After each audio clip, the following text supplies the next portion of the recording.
जोहार साथियों। सबको मेरा झारखंडी जोहार, कुड़माली जोहार।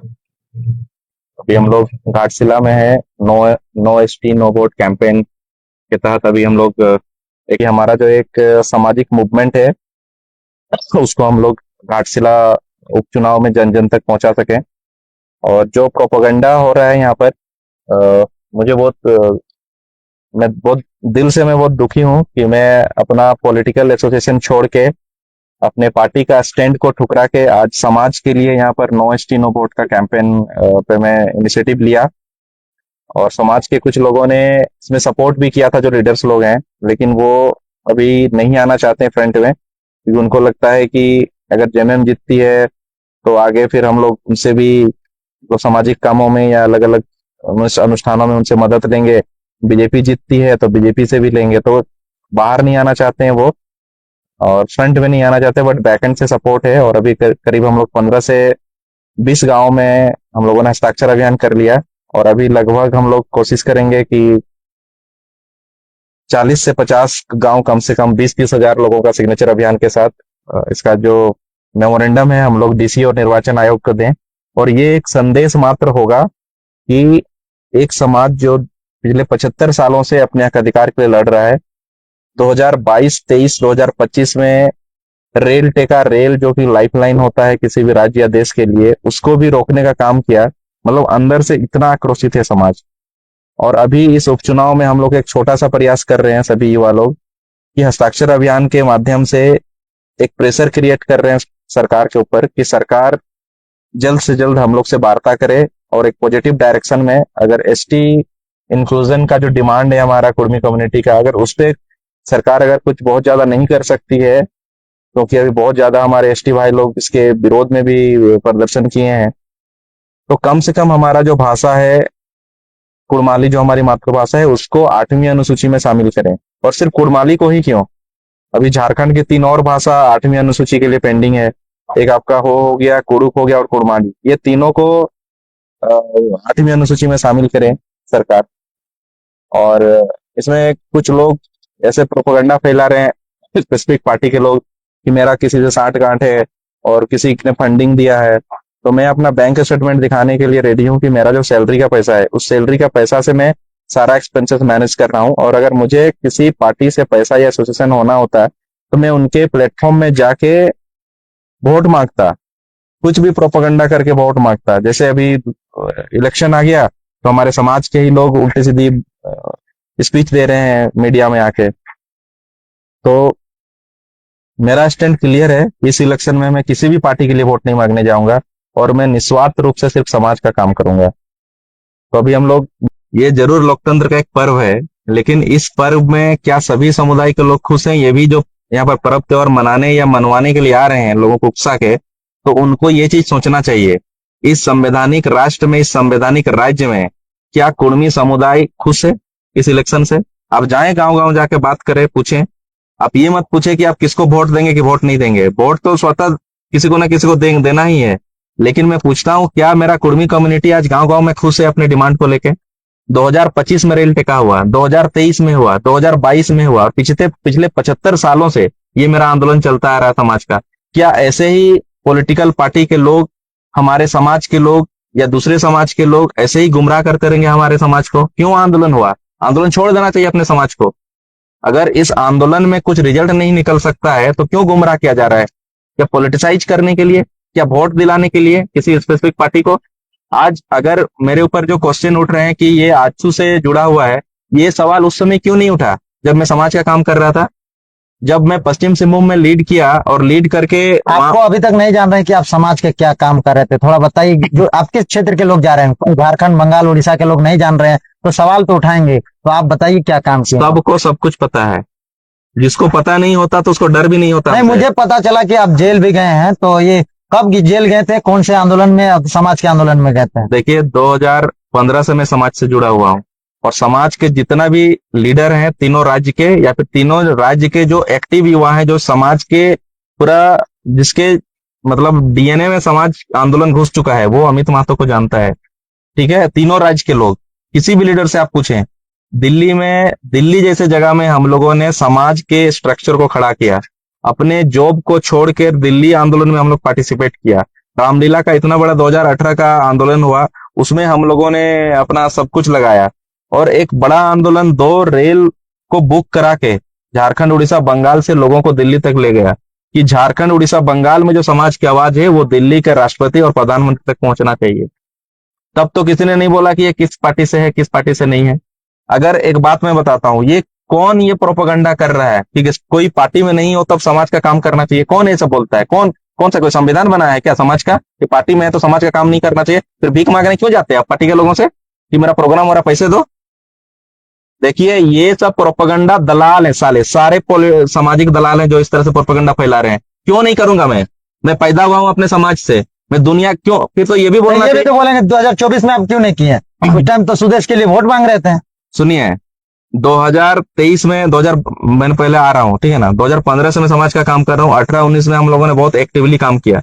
उसके बाद 2022 रेल टेका होता है कोटशिला और आपका कुस्टोर में, वहां पर भी हम लोग जाते हैं बंगाल। उसके बाद जितने भी सामाजिक अनुष्ठान या आंदोलन हुआ सब में हम लोग की भागीदारी जब जहां पर जैसे टाइम मिला हम लोगों ने किया। मुझे लगता है कि ऐसे नहीं बोलना चाहिए, लेकिन समाज की तरफ से मैं आज तक 10 से 15 बार ट्राइबल मिनिस्ट्री गया और सेंट्रल का? हाँ, सेंट्रल का। और उस वहाँ टाइम तो हमारा अर्जुन मुंडा ही रहा करते थे, अर्जुन मुंडा के पहले टर्म से भी, पहले ठीक है। हाँ, हम लोग वहां जाते थे, 2-3 घंटा टाइम बिताते थे, समझने का कोशिश करते थे। असगर अली का नाम कोई सुना है? पूछिएगा हमारे पॉलिटिकल और सामाजिक लीडर को, बहुत कम लोगों को पता होगा। असगर अली ट्राइबल मिनिस्टर का वो अधिकारी है जो हमारे इस मुद्दे को झारखंड, उड़ीसा, बंगाल का देखता है।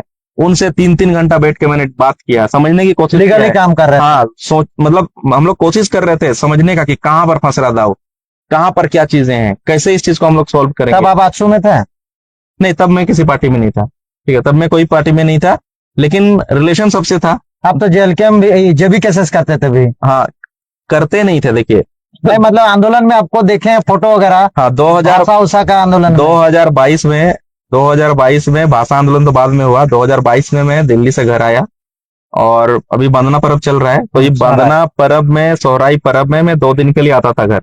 तो 2022 में पहली बार आया, पिताजी का तबीयत खराब होने की वजह से, और उस समय हम लोगों ने सड़क निर्माण जन आंदोलन किया। वहीं से मैंने सीखा कि वोट बहिष्कार करने का क्या इम्पैक्ट होता है।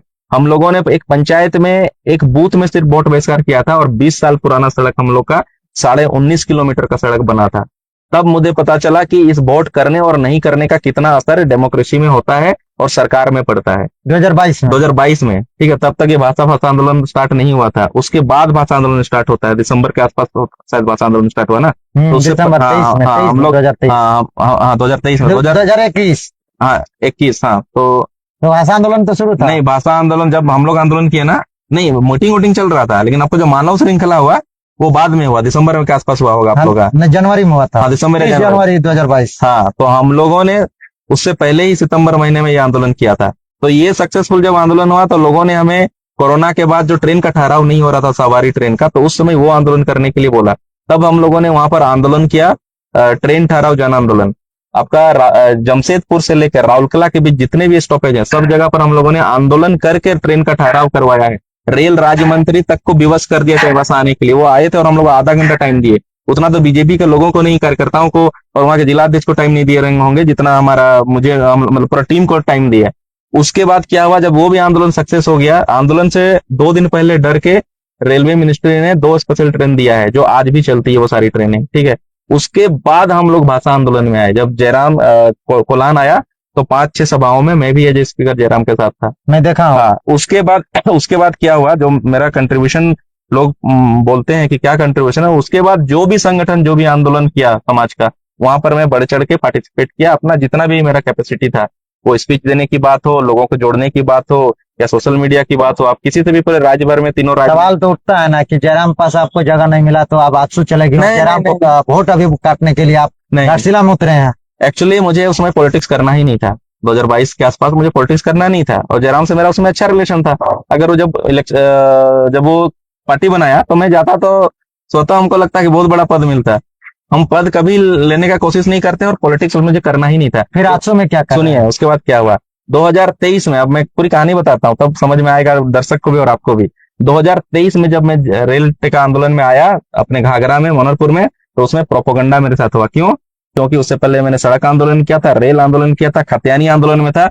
खतियानी आंदोलन आज तक किसी आदिवासी बेल्ट में नहीं हुआ होगा, जहां पर 100 भी महतो ना गया हो उस सभा में। हम लोगों ने एक्सपेरिमेंट किया गोइलकरा में, माओवादी क्षेत्र में, और वहां पर 3,000 लोगों के साथ हम लोगों ने खतियानी आंदोलन किया, जिसमें कोई भी चेहरा नहीं था। एकदम हम लोग स्वतः एक्सपेरिमेंट कर रहे थे। जब ये खतियानी आंदोलन को ये ब्लेम लगा कि ये महतो लोग कर रहा है, तब हम लोगों ने एसटी बेल्ट में किया आंदोलन, और सक्सेसफुली किया हम लोग। उसके बाद जब 2023 में मैं जेल गया, जेल कैसे गया मैं बता रहा हूँ। ये जो सड़क आंदोलन, रेल आंदोलन हम लोगों ने किया, खतियानी आंदोलन किया एसटी बेल्ट में, तो जो एफआईआर आपको बहुत हुई? तो बहुत एफआईआर हुआ। एफआईआर होने के बाद जो हमारे वहाँ के एमएलए एमपी थे और जो जेएमएम की सरकार थी, उनको लगने लगा नजरों में चढ़ गया हाँ कि ये लड़का बड़ा बदमाशी कर रहा है, ठीक है। तब ये हर चीज में आंदोलन करता है। तब वो लोग प्रोपेगेंडा करके कुछ लोगों के साथ मिलके साजिश के तहत मुझे अरेस्ट किया गया। अगर मैं गलत था उस आंदोलन में, रेल टेक आंदोलन में, तो फिर मुझे ऑन द स्पॉट अरेस्ट करना चाहिए था। मुझे एक दिन बाद अरेस्ट किया गया, और उसमें अगर आप एफआईआर में देखेंगे तो लिखा हुआ है कि इसको घाघरा के जंगल से पकड़ा गया। मतलब वो मुझे दिखाना चाह रहे थे कि ये माओवादी है, ठीक है, क्योंकि मेरा पूरा माओवादी ग्रसित क्षेत्र है, तो वो चाहते थे कि इसको खत्म कर देना। मतलब ऐसे कुछ केस डाल दो कि जिंदगी में ना खड़ा हो सके। और जो इलेक्शन की बात आती है, जब हमने मेरे क्षेत्र में देखा कि यहाँ डेवलपमेंट तो जीरो है, यहाँ आज भी मेरी आदिवासी बहन अगर प्रसव के लिए हॉस्पिटल जाना चाहती है तो उसको उसमें खटिया में ढो के मेन रोड तक लाया जाता है, तब वो जाती है। तो मुझे ये सब देखा तो मुझे दिल से खराब लगा। तब हम लोगों ने एक बदलाव करने के लिए वहां पर इलेक्शन लड़ा। वो कोई आजसू का सीट नहीं था, वो बीजेपी का सीट था। हम लोगों ने विश्वास दिलाया कि आप हमें यहाँ का सीट दीजिए, हम लोग निकाल के देंगे। कौन सा विधानसभा? मनोहरपुर विधानसभा। अच्छा। और उसमें कभी भी आजसू नहीं खड़ा हुई थी। तो विश्वास जताया एनडीए गठबंधन ने, और हम लोग को टिकट दिया। और मेरा इंटरेस्ट बस इतना ही था उसमें कि मैंने तब तक, और आज भी मैं बोलता हूँ, टिकट मिला था? दिनेश चंद्र भोईपा को मिला था। अच्छा, ठीक है। आजसू से? हाँ, और एक 40,000। तो आप तो जेएलकेएम भी मांग सकते थे, जेएमएम भी मांग सकते थे, आजसू पे ही मांगे, क्यों? नहीं, वहां पर देखिए हम लोग जीतना चाह रहे थे, जीत के बदलाव लाना चाह रहे थे, एक्सपेरिमेंट नहीं करना चाह रहे थे। क्योंकि वो क्षेत्र ऐसे आप अगर जाएंगे तो आज भी जेएमएम के सरकार में लोगों के पास खाने का नहीं है, लोग पढ़ाई से बहुत दूर हैं, लोगों के पास चलने के लिए सड़क नहीं है, जो मूलभूत सुविधा होती है वो भी नहीं है आज गाँव में। तो इसीलिए हम लोग वहाँ एक्सपेरिमेंट नहीं करना चाह रहे थे। वहां हम लोग ऐसे नहीं चाह रहे थे कि जेके को वहां 5,000 वोट मिला है, 5,000 वोट लेकर हम लोग क्या करेंगे। बात यहाँ पर पार्टी का नहीं है, हम लोग जयराम का कोई विरोधी नहीं है, ठीक है। हम लोग चाहते हैं कि सामाजिक समीकरण जो है सामाजिक रूप से भी और पॉलिटिकल रूप से भी बना रहे राज्य में। हम लोग वहां बदलाव करना चाह रहे थे। अगर वहां पर हम लोग बदलाव कर देते, आज डेवलपमेंट का हम लोग काम कर रहे होते। मैं पैसे कमाने के लिए, राजनीति करने के लिए नहीं आया हूँ। लोग तो कहते हैं कि आप जो इतना घूमते फिरते हैं, तब आजसू का फंडिंग में घूम रहे हैं, फिर रहे हैं, और कोई जयराम को बदनाम करने को और कमजोर करने का प्रयास कर रहे हैं। सुनिए, मैं एक टैक्स पेयर हूँ, ठीक है। मैं कोई चंदा उठा के सामाजिक काम करने वाला, चंदा उठा के राजनीतिक काम करने वाला नहीं हूँ। एक 40,000 वोट आया है। मेरा पूरा पश्चिम सिंहभूम जिले में सबसे ज्यादा बालू मेरे क्षेत्र से उठता है, मनोहरपुर विधानसभा। सबसे बड़ा घाट मनोहरपुर विधानसभा में। अगर मैं ये सब करता तो मैं वहां से परसेंटेज ले रहा होता। एक 40,000 वोट में एक विधायक का पावर होता लोगों का, ठीक है। लेकिन आप जाके पूछे वहां पर बालू घाट चलाने वाले दलालों से, क्या अमित महतो ने कभी पैसा मांगा है? आप पूछे किसी से भी, क्या अमित महतो ने रंगदारी मांगा है? क्या दिनेश भोईपा ने रंगदारी मांगा है? आप जाके पूछे किसी को। तो ये सब काम हम लोग नहीं करते हैं। टैक्स पेयर है, मैं सैलरी स्लिप निकाल के दे दूंगा कि मेरा जॉब वगैरह करते हैं? हाँ, मैं जॉब भी करता हूँ, ठीक है। एक्चुअली जब मैं सामाजिक आंदोलन में आया, मैं जब जेल गया तो मुझे कंडीशन साइन करवाया गया है कि किसी भी आंदोलन में कंपनी का नाम नहीं आना चाहिए। और मैं इंडिया की टॉप 3 एमएनसी में आईटी कंपनी में जॉब कर रहा हूँ। मैं कोई थर्ड क्लास आदमी नहीं हूँ। मुझे अभी ट्रोल किया जा रहा है, वो लड़के ट्रोल कर रहे हैं जो शायद 8वीं या 12वीं पास भी नहीं होंगे, जिनको ना समाज का नॉलेज है ना पॉलिटिक्स का नॉलेज है। वो मुझे ट्रोल करते हैं, वो मुझे चैलेंज करते हैं। अरे भाई, चैलेंज करना तो बैठो ना, 1-to-1 डिस्कशन करो। यहाँ पर हमने अपनी जिंदगी गवा के सामाजिक काम करना। अमित जी, इतना लाइफ स्टाइल जीवन आप खुद जी सकते थे, फिर आप क्यों आ रहे हैं इस सब चीज में, दलदल में? आपके ऊपर इतनी अभद्र टिप्पणियां भी की जा रही है। आप दिल्ली चलिए ना, हम लोग अपना लाइफ स्टाइल दिखाते हैं। दिल्ली चलिए, ठीक है। हम कोई ऐसे नहीं है। मेरा पिताजी सरकारी टीचर थे, मेरे भैया का वेल एस्टेब्लिश्ड बिजनेस है, ठीक है। मेरी दीदी गवर्नमेंट टीचर है, मेरे जीजू प्रोफेसर है, ठीक है, अभी रिटायर्ड है। मेरे पूरे परिवार में सारे गवर्नमेंट टीचर हैं। मैं एक एमएनसी में नौकरी करता हूँ। एमएनसी का सैलरी क्या होता है आपको भी पता है, ठीक है। मेरे जितने भी फ्रेंड सर्कल है सारे वेल सेटल्ड हैं। अगर मैं किसी को भी बोलूंगा तो 2-3 लाख रुपया मुझे महीने में दे सकता है, ठीक है। लेकिन फिर भी मैं, ये तो गोरा दिख रहा है ना, ये गोरा नहीं था मेरा कलर।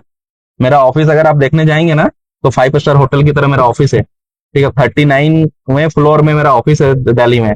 मैं जिस फ्लैट में रहता हूँ अब मैं नहीं बोलना चाहूंगा, ये ठीक है। वो ज्यादा हो जाएगा। मैं वो लाइफ स्टाइल छोड़ ये के, इसीलिए मैं कह रहा हूँ, हाँ। क्योंकि कई लोग कह रहे हैं कि जिस तरह से ये नेतागिरी करने आया, पैसे लेकर विरोध कर चापलूसी करना, इस तरह की कई सवालें आती हैं। देखो आपसू में ये ज्यादातर सवाल ये उठाए जाते कौन हैं। लोग कह रहा है जिसको पता नहीं है मेरे बारे में?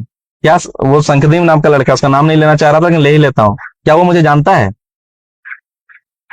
जब उसके ऊपर प्रॉब्लम हुआ था चाकुलिया में तो हम लोग गए थे उसको वो करने के लिए।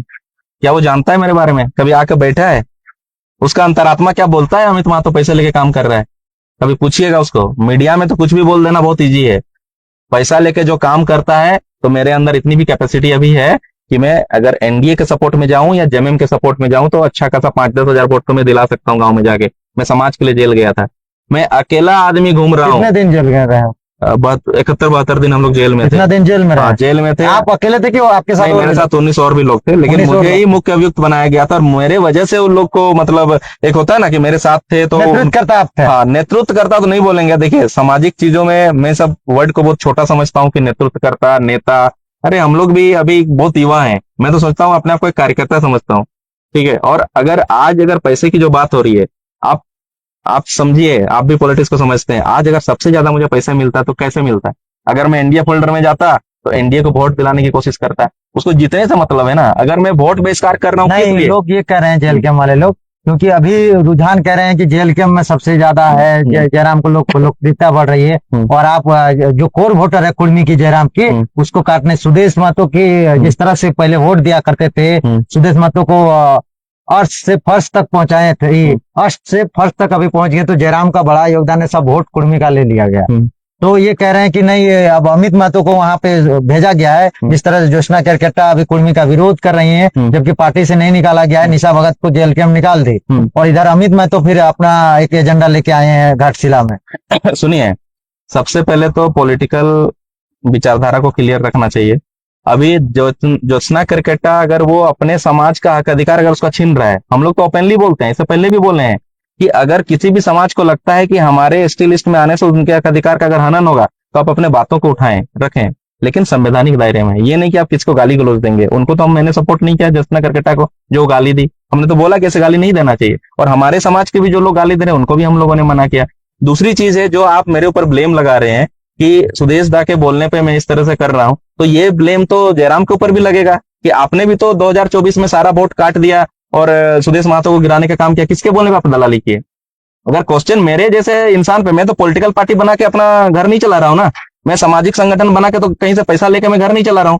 अगर क्वेश्चन मेरे जैसे एक छोटा सिपाही जो समाज के लिए यहाँ पर वोट बहिष्कार करने के लिए बोल रहा है, अगर मेरे ऊपर क्वेश्चन उठेगा तो क्वेश्चन तो जेल कैम्प वालों को भी उठेगा कि क्या जयराम महतो दलाली कर रहा है जेएमएम का, जो वोट काट के हम कभी नहीं बोले थे आज से पहले, लेकिन आज बोलना पड़ेगा। अगर मेरे ऊपर कोई पर्सनल अटैक करेगा, और मुझे तो लगता है कि जयराम के लॉबी के बोलने पे सब अटैक किया जा रहा है। कौन है साला शंखदीप जो मेरे बारे में इस तरह से आके उस दिन बोल रहा है मीडिया में कि दलाली कर रहा है, इसे चलने नहीं, उसे चलने दे? वो क्या घाटशिला का है लड़का? वो तो बहरागोड़ा का लड़का है। वो यहाँ पर आके क्या स्टेटमेंट दे रहा है? तमीज से रहो, मैं बता रहा हूं सबको, जो भी सामाजिक आदमी है, तुमको दलाली करना, सला तलबे चाटना किसे पटेगा तो चाटो, लेकिन अगर सामाजिक काम अगर अमित महतो या कोई लड़का करेगा और नौटंकी करेगा, साले तेरा घर घुसेंगे। मैं बता रहा हूं, पर्सनली मेरे को जो अटैक किया ना, 2-4 मर्डर करना होगा तो करूंगा मैं, ठीक है। मैं किसी से 1 रुपया लेके काम नहीं कर रहा हूं। दिखा दे कोई किससे मैं पैसा लिया हूं, मेरा बैंक स्टेटमेंट मैं दिखाऊंगा साले चुतियाओं को, और सबको पकड़ पकड़ के मारूंगा, ठीक है। तभी मैं ज्यादा नहीं, जब ये लोग ज्यादा कर रहा है, ठीक है। मैं आज तक कभी भी मैंने गलत वर्ड यूज नहीं किया, लेकिन मेरे पर्सनल कैरेक्टर पे कोई बात उठाएगा कि दलाली जैसे वर्ड यूज करेगा तो मैं छोड़ूंगा नहीं। सिंपल सी बात है, अगर उसके घर घुस के उसको मारना पड़े तो मैं मारूंगा। मतलब आप दिल और जहन से अपने समाज के लिए? हाँ, मैं अपने समाज के लिए कर रहा हूँ। मेरे समाज के यहाँ के लीडर को पूछो जाके कि अमित महतो क्या पैसा लेके काम कर रहा है? पैसा लेके काम ऐसे किया जाता है? पैसा लेके वोट दिलाया जाता है? आज 2075 साल से मेरा समाज अपने हक अधिकार के लिए लड़ रहा है। क्यों लड़ रहा है? क्या तो सामाजिक आंदोलन समाज को छोड़ देना चाहिए, और नहीं तो वोट? ये सवाल उठता है कि सिर्फ आप ही क्यों कर रहे हैं? इतने समाज के लोग हैं, उन लोग क्यों नहीं आ रहे हैं? आप अमित कुमार जो 35 साल के या 40 साल के या 30 साल के होंगे वो कर रहे हैं, और जो शीतल ओदार हो गए, महादेव डुंगरियार हो गए, दीपक पुनियार हो गए, अजीत महतो है, वो लोग मौन है। अमित महतो सिर्फ बोल रहे हैं, और अमित महतो आजसू से बिलोंग करते हैं, इसीलिए सवाल उठता है। अच्छा, एक बात बताएं, अभी घाटशिला विधानसभा का वो हुआ, विधानसभा स्तर आजसू का बैठक हुआ, मैं गया क्या? नहीं था। नॉमिनेशन फाइलिंग हुआ, आजसू का यहाँ कार्यकर्ता का बैठक हुआ, मैं गया क्या? मैंने अपने पार्टी को बोला है, सारे पार्टी के लोग इसको माटी की लड़ाई बोल के आए थे, तो मैंने भी माटी का लड़ाई बोल के आया। सब लोग इस लड़ाई को छोड़ के सब पार्टी में चले गए, मैं अब तक इसमें टिका हुआ हूं। और जब तक मुझे लगेगा कि इस आंदोलन को करना चाहिए, नो एसटी नो वोट, तब तक मैं लड़ूंगा। जब मुझे लगेगा कि ये आंदोलन से अब मुझे जुड़ाव खत्म कर देना चाहिए, उस दिन मैं सोशल मीडिया में आके और कॉन्फ्रेंस करके मैं ये बोल दूंगा कि आज से मैं आंदोलन छोड़ रहा हूं। जिसको दलाली करना दलाली करो, जो एक अच्छा सच्चा इंसान इस समाज का काम करने के लिए आया था, आप उसको दलाल जैसे वर्ड से सुशोभित कर रहे हैं, तो कल होके क्यों आएगा कोई युवा? मैं अपना करियर बनाने के लिए नहीं आया हूं यहाँ पर, मेरा बहुत अच्छा करियर है और अच्छा करियर हो सकता है। पिछला 5 साल मैंने लगा दिया। छवि धूमिल हो रहा है, आप समाज के लिए लड़ रहे हैं तो? नहीं देखिए, एक कहावत है बंगला में, जब डाक सुनी के ना से एकला चलो रे, ठीक है। तो ऐसे कुछ नहीं है कि छवि धूमिल हो रहा है, छवि बनाने के लिए मैं काम करने के लिए नहीं आया था। मैं अपने समाज को एक स्टैंड देने आया था। क्या आप इस आंदोलन को अपने दिल से सोचते हैं तो चलिए एक वोट बहिष्कार का नारा लगाते हैं, नो एसटी नो वोट, और सरकार को विवश करते हैं इसमें वार्ता करने के लिए। और ऐसे बात नहीं कि हमें समर्थन नहीं मिल रहा है, ठीक है। ये यूट्यूब में आके कोई बरगल बोल देगा तो नहीं चलेगा। हाँ, एक सेंसिटिविटी है लोगों में कि वोट करना चाहिए, और मैं भी नहीं बोल रहा हूं कि वोट नहीं करना चाहिए। मैं तो बोलता हूं कि 15 दिन के अंदर सरकार को वार्ता करे, वार्ता करने के बाद जो जिसको वोट देना है देगा। मैं कभी नहीं बोलने जाऊंगा कि तुम बीजेपी को दो, तुम जेएमएम को दो, तुम जेएलकेएम को वोट दो। जिसको मेरा समाज वोट देना चाहता है स्वतंत्र रूप से वोट देगा। इस उपचुनाव में अमित महतो किसी का वोट मांगने नहीं जाएगा। 2024 में इसीलिए मैंने वोट मांगा था, क्योंकि मेरे क्षेत्र में मुझे बदलाव चाहिए था। उसमें हम लोग फेल कर गए, 40,000 कुछ 78 वोट आया, हम लोग को एक सम्मानजनक वोट आया, ठीक है। अच्छा, आप जिस तरह से नो एसटी नो वोट का आप कैंपेनिंग चला रहे हैं, हाँ। उधर से आपके पार्टी फोरम से आपको नहीं दबाव मिल रहा है? देखिए, पार्टी फोरम से तो ये एक तरह से बोलेंगे तो पार्टी का विरोधी काम है, ठीक है। जो लोग बोल रहे हैं कि ये पैसा सुदेश महतो से लेके और उनके बोलने पे कर रहा है, ये बेवकूफी है, ठीक है। मेरा पार्टी से रिश्ता खराब हो गया है इस वजह से, क्योंकि मुझे बुलाया गया था। बीजेपी भी तो आरोप लगा रहा होगी कि आप आपका पार्टी का व्यक्ति हमें वोट। हाँ, आरोप लगा रहे हैं, सब जगह आरोप लगा रहे हैं, हर जगह अभी मेरे बारे में उल्टी सीधी बातें लिखी जा रही है। लेकिन मुझे पता है ना कि मैं सही हूं, तो मैं इस काम को करूंगा, यही मुझे शिक्षा मिली मतलब है। अभी भी करते रहेंगे? हाँ, अभी भी करते रहेंगे, और लास्ट दम तक। मैं एक ऐसे लड़का हूं कि मैंने कोई चीज सोच लिया और मुझे लग रहा है कि चीज सही है, तो 100 बुरे लोगों के गाली देने से और बोलने से मैं डगमगाने वाला नहीं हूँ, ठीक है। मैं हर तरह से सक्षम हूं। मैं किसी का पैसा से नहीं चल रहा कि मेरा पैसा रोक दिया जाएगा तो मेरा गाड़ी नहीं चलेगा। मेरा गाड़ी का नंबर है, आप डाल के देख लो, ईएमआई दिख जाएगा, मेरे सैलरी अकाउंट से ईएमआई जा रहा है। कुर्मी समाज के लोग आपके समर्थन में आ रहे हैं, आपके विचारों को लोग पसंद कर रहे हैं? समाज के लोग मेरे साथ हैं, समाज के लीडरों से मैं 3-4 बार बैठा, वो भी साथ हैं, लेकिन वो डर इस बात से रहे हैं कि हमको समाज का काम आगे भी करना है। ऐसे नहीं है कि ये वोट बहिष्कार हो जाएगा तो हमें अधिकार मिल जाएगा, तो आगे भी करना है। तो एक्सपोज में नहीं होना चाहते, वो फ्रंट में नहीं आना चाहते हैं, वो बैकएंड से मेरे को सपोर्ट कर रहे हैं। अभी 20 गांव में मेरा हस्ताक्षर अभियान हो चुका है। आने वाले 4-5 आज भी सोहराई के दिन भी आज भी हस्ताक्षर अभियान चल रहा है। तो मैं अभी हर एक गांव में जाऊंगा। पूरे झारखंड, उड़ीसा, बंगाल से यहाँ पर लोग आने के लिए रेडी हैं। सोहराई के बाद हम लोग गांव गांव में जाएंगे, हम लोग गांव गांव में जाके लोगों को जागरूक करेंगे। और हमारा मकसद ये नहीं है, मैं आपके मीडिया से बता रहा हूं, कि वोट काट के किसी को फायदा पहुंचाना या वोट काट के किसी को नुकसान करना। तो एकदम ना डरे। मैं उस दिन मिला था कुछ जेल कैंप के लोगों से, तो उनको डर था कि वोट कट जाएगा तो दादा हम लोग को वोट नहीं मिलेगा। मैंने बोला कि महतो का वोट छोड़ दो, महतो का वोट जितना मिलना है तुमको मिलेगा, तुम दूसरे समाज के वोट में फोकस करो। हम लोग किसी भी पार्टी का विरोधी नहीं है। अभी मैं पार्टी प्लेटफॉर्म से थोड़ा सा हटके मैं सामाजिक चीजों को एकत्रित करके मैं खुद भी एवेल्युएट करना चाहता हूँ, एनालिसिस करना चाहता हूँ कि मेरा समाज के अंदर मेरा सामाजिक आंदोलन कितना घुसा हुआ है, मुझे भी तो पता चलेगा ना। अदरवाइज मैं अपना इमोशनल होकर समाज के आंदोलन में लगा रहूंगा, अपना करियर बर्बाद करके, और यहाँ पर समाज के लोग कुछ अलग ही प्रोपेगेंडा चला रहे होंगे कि इलेक्शन आएगा तो सामाजिक वोट बेच के दलाली करेंगे। तो ये सब नहीं। इसके बाद मैं एक डिसीजन लूंगा कि मुझे समाज का काम आगे करना है कि नहीं करना है। देखिए, मैं कॉर्पोरेट में काम करने वाला इंसान हूँ, मैं पूरा कैलकुलेट करके काम करता हूँ। मैं अगर कोई काम करता हूँ, मेरा पर्सनल नुकसान हो जाए चलेगा, लेकिन मैं टारगेट तक पहुंच रहा हूँ कि नहीं पहुंच रहा हूँ, इसका इवैल्यूएशन मुझे करना है। अदरवाइज मैं आने वाले मेरे युवा पीढ़ी को या मैं अपना जिंदगी बर्बाद नहीं करना चाहता। आज मैं अपना शादी रोक दिया हूँ, अभी शादी नहीं किया हूं मैं। मुझे 2024 में शादी करना था, मेरा शादी को मैंने रोक दिया कि चलो कुछ सामाजिक चीजों को अगर मैं कुछ दे पाऊं। मैं टाइम पास नहीं करना चाहता कि 4 साल आ गया काम किया और यहाँ पर लोग बोलते हैं राजनीति करना। अरे भाई, राजनीति करने का बहुत मुद्दा है। समाज को बेच के, अपना माँ माटी को बेच के राजनीति नहीं करूंगा। मैं उतना गिरा हुआ इंसान नहीं हूं। मेरा एक वेल स्टैब्लिश करियर है, अभी मेरे समाज के लोगों को नहीं पता है और मैं बोलता भी नहीं हूँ, क्योंकि ये छोटी आज बात हो पहली जाती बार है। ऐसा हुआ कि आप अपने परिवार का अपना आज पहली बार मैंने बोला है, क्योंकि मैं किसी को छोटा या नहीं दिखाना चाहता, क्योंकि जब मेरे आपके साथ हाँ चोट मेरे पहुंचा आपके। हाँ मुझे जो बोलते हैं पैसा लेके काम कर रहा, पैसा कमाने के लिए आया है, बेटा तुम्हारे जैसे ना 10 लोगों को मैं अकेले पालने का हिम्मत रखता हूँ, सिर्फ अपने सैलरी से, किसी से भीख मांग के नहीं। ठीक है, इतना स्टेब्लिश्ड है मेरा सब कुछ। और आज भी मैं अगर चाहूँ ना, मैं अगर अभी तो डेली 3-4 घंटा ही मैं अपने ऑफिस के लिए दे पा रहा हूँ।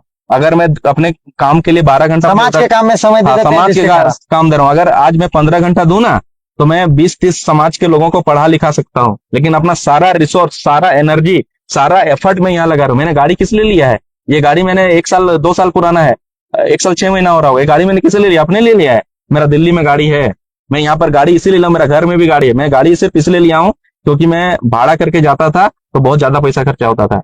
मैंने गाड़ी लिया है कि मैं कहीं भी जाऊं तो अपने समाज के 7-8 लोगों को लेके जाऊं। मैं इसीलिए ये सब नहीं कर रहा हूँ। तो ये सब समझने की जरूरत है। और मैं पूरे समाज से मैं आह्वान करूंगा कि आप अगर मुझे लेके कोई चीज नेगेटिविटी है, न गलत सोच रहे हैं, तो आप आए, आके मेरे साथ बैठें और बैठ के आप चीजों को इवालुएट करें कि मेरा पैसा कहाँ से आ रहा है। टैक्स पेयर हूं मैं, सब कुछ ब्लैक एंड व्हाइट है। चलिए, अमित, मैं तो काफी दुखित है और एग्रेसिव इसलिए है क्योंकि, और ये आज पहली बार ऐसा एग्रेशन में भाषण ये इंटरव्यू दिए क्योंकि इनको चोट पहुंचा है। जिस तरह से इनके पर आरोप लग रही थी, आजसू के द्वारा इनको फंडेड करके यहाँ पर वोट बहिष्कार का जो कैंपेनिंग का आरोप लग रहा था, इन्होंने बताया कि मैं टैक्स पेयर हूँ, मेरी फैमिली बैकग्राउंड आप पता कर लीजिए, मैं अपने कितने लोगों का सैलरी में मतलब रोजगार दे रहा हूँ। तो इस तरह का आरोप प्रत्यारोप मनगढ़ंत है और ये कह रहे हैं कि हम अपने समाज के लिए अपना नौकरी, अपना कारोबार छोड़ के समाज के लिए लड़ रहा हूं और मुझे इस तरह का आरोप लगाया जा रहा है। अंतिम में क्या कहेंगे अपने समाज के लोगों को जो एसटी आंदोलन के लिए हैं? मैं जितने भी पार्टी के हमारे युवा साथी हैं, सबसे मैं रिक्वेस्ट करूंगा और समाज के लोगों से कि देखिए, पार्टी पॉलिटिक्स करने के लिए हमारे पास पूरा करियर पड़ा हुआ है। और ऐसे भी घाटशिला चुनाव ना आजसू जीत रही है, ना जेल कैम जीत रही है, ये सच्चाई है। इसीलिए इस इलेक्शन में अगर हम लोग नो एसटी नो वोट अभियान के तहत अगर प्रेशर क्रिएट करके समाज सरकार से अगर वार्तालाप पॉजिटिवली कर लेते हैं, तो कम से कम मुझे लगता है जो भाषा वाला हम लोग का दर्द है, 8वीं अनुसूची वाला, वो शायद पूरा हो जाए। इसीलिए मैं लगा हुआ हूं। और अगर किसी को भी कोई कंफ्यूजन है कि मैं कुछ गलत कर रहा हूं, तो आए और मेरे से बात करें। मैं भी आपके समाज का हूं। संखदीप कौन है? मेरा छोटा भाई है। तो आके मेरे से बात करें, ना कि मीडिया में उल जलूल बातें करें। आप बात करेंगे तो मुझे भी गुस्सा आएगा, मैं भी बोलूंगा, तो यहाँ पर फिर वो ट्रोलिंग गैंग फिर एक्टिव हो जाएंगे। तो इससे समाज का ही हानि होगा, तीसरा आदमी मजा लेगा। आज इसकी शुरुआत कोई किया, तो मैं बोलना नहीं चाहता हूँ, समाज के बाहर के लोगों ने सब स्टार्ट किया ट्रोलिंग। ठीक है, मैं कोई चीज छुपा के नहीं कर रहा हूँ। मेरे क्षेत्र में जाए सबको पता है मैं किस पार्टी से बिलोंग करता हूँ और मेरा स्टैंड पूरा क्लियर होता है। मैं आज पूरा क्लियर। तो ये भी सवाल उठता है ना, जिस पार्टी से आप जुड़े हुए हैं उस पार्टी के सुप्रीमोस क्यों नहीं सवाल करते हैं? कितना उप मुख्यमंत्री रहे हैं, मोदी के साथ बैठना, अमित शाह के साथ उठना बैठना, हर उन लोग का निजी कार्यक्रमों में सम्मिलित होना, तो एसटी मुद्दा पर वो क्यों नहीं सवाल उठाते हैं? देखिए, 24 में हम युवाओं के प्रेशर क्रिएट करने पर ही एक बैठक हुआ था दिल्ली में। हम लोगों ने इसका पॉलिटिसाइज नहीं किया। 24 में जब सिर्फ एक विधायक रहते हैं तब, और जब उप मुख्यमंत्री रहते हैं, पथ निर्माण मंत्री रहते मैं हैं, नहीं था ना देव, मैं उस समय नहीं था। आज मैं हूं, जहां पर मैं रहूंगा कुछ भी गलत मतलब गलत नहीं होने देने का कोशिश करूंगा। देखो, 2023 में मैं पार्टी में नहीं था। मैं तो 2024 इलेक्शन के पहले, कुछ टाइम पहले ही मैं पार्टी में आया। और पार्टी में मैं आता भी नहीं, मैं तो जेबीके से जुड़ा हुआ था। मैं जेल गया, हाँ एक चीज बताना भूल गया था। मैं जब जेल गया तो जयराम महतो आज बंगाल गए, बहुत अच्छी बात है। 2023 में जब हम लोग जेल गए, हम लोग जेबीके में थे, वो क्यों देखने नहीं आए हमारे परिवार में? बताएं। जब 19 लोग जेल में गए और करीब 60 लोगों पे एफआईआर हुआ, तब क्यों देखने के लिए नहीं आए?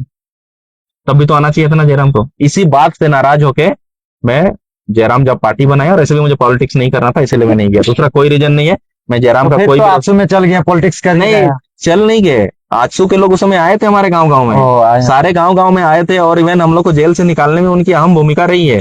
ये इलेक्शन इसमें मैं नहीं बता रहा हूँ, मेरे क्षेत्र में सबको पता है। इसीलिए मेरा सॉफ्ट कॉर्नर था आजसू को लेके। और ऐसे थोड़े है कि जयराम का हम लोग विरोधी हैं। आज तक मैंने किसी प्लेटफॉर्म में जयराम के बारे में गलत नहीं बोला। तो बंगाल भी गए थे? कौन? सुदेश महतो। हाँ, वो गए थे। तो देखिए, पॉलिटिक्स करना है तो बहुत सारे मुद्दे हैं। समाज को मतलब बर्बाद करके पॉलिटिक्स करना, इसको मैं सही नहीं समझता हूँ। ठीक है, चलिए, लंबी बातचीत हुई और लोगों को पता नहीं था कि आप कौन थे नहीं थे। इस इंटरव्यू को पूरा देखने के बाद उनको पता चल गया कि आप कौन है नहीं और किस उद्देश्य के साथ कर रहे हैं। समय देने के लिए बहुत बहुत धन्यवाद।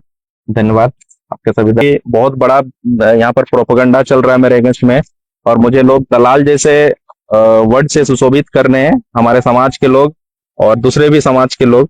तो मैं बोलना चाहता हूं कि मैं कोई प्रोपेगेंडा नहीं कर रहा हूं, और मैं सिर्फ और सिर्फ समाज के हक अधिकार के लिए मैं यहाँ लड़ाई लड़ रहा हूँ। और किसी को अगर ऐसा लगता है कि कुछ गलत हो रहा है तो आप आए और मेरे से बात करें। हम लोग अपना खून पसीना, खुद का पैसा, खुद का एफर्ट सब कुछ लगा के समाज का काम कर रहे हैं, और इसीलिए कई बार थोड़ा सा एग्रेसिव हो जाते हैं। और किसी को अगर हमारे बातों से बुरा लगा तो मैं माफी चाहता हूँ। और सभी लोगों से रिक्वेस्ट है कि आप लोग इस लाइव को ज्यादा से ज्यादा शेयर करें। सबको मेरा झारखंडी जोहार। जय झारखंड।